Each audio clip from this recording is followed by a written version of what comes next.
Pada suatu Baginda tiba-tiba ingin menyamar menjadi seorang rakyat biasa. Beliau ingin menyaksikan kehidupan di luar istana tanpa sepengetahuan siapapun. Agar lebih leluasa bergerak, Baginda mulai keluar istana dengan pakaian yang sangat amat sederhana, layaknya seperti rakyat jelata biasa. Di sebuah perkampungan beliau melihat beberapa orang berkumpul. Setelah Baginda mendekat, ternyata seorang ulama sedang menyampaikan kuliah tentang alam barzah dan penyiksaannya. Tiba-tiba ada seorang yang datang dan bergabung di situ.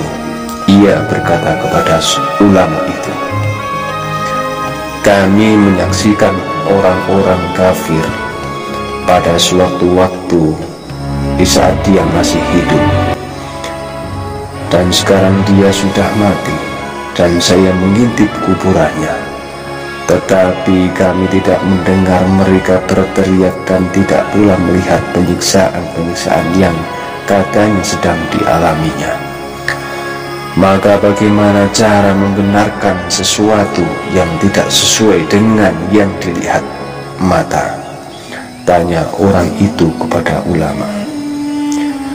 Ulama itu pun berpikir sejenak, kemudian ia berkata, "Untuk mengetahui yang demikian itu harus dengan panca indera yang lain. Ingatlah kamu dengan orang yang sedang tidur. Dia kadangkala bermimpi dalam tidurnya digigit ular, diganggu, dan ia juga merasa sakit dan takut ketika itu. Bahkan keringat bercucuran pada keningnya. Ia merasakan hal semacam itu seperti ketika tidak tidur. Sedang engkau yang duduk di dekat menyaksikan keadaannya seolah-olah tidak ada apa-apa, padahal apa yang dilihat serta dialaminya adalah dikelilingi ular-ular.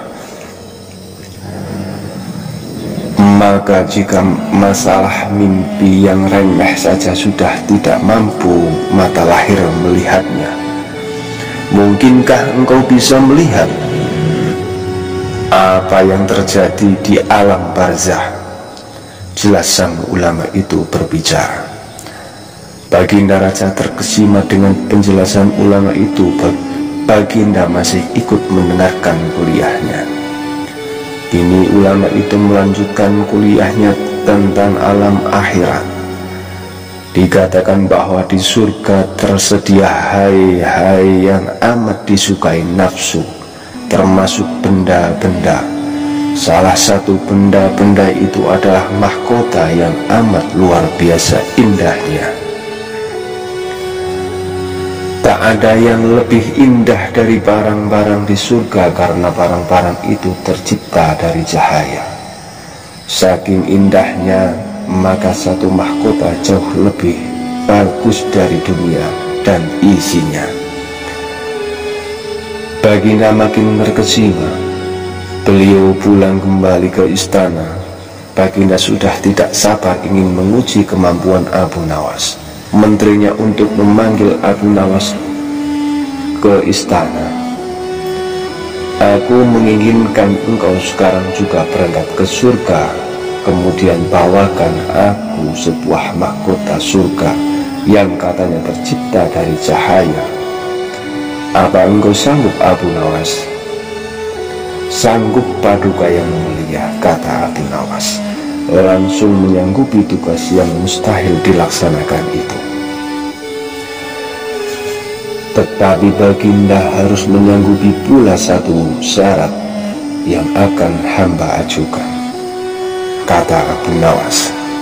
Abu Nawas dengan percaya diri, "Sebutkan syarat itu, Abu Nawas," kata Baginda Raja.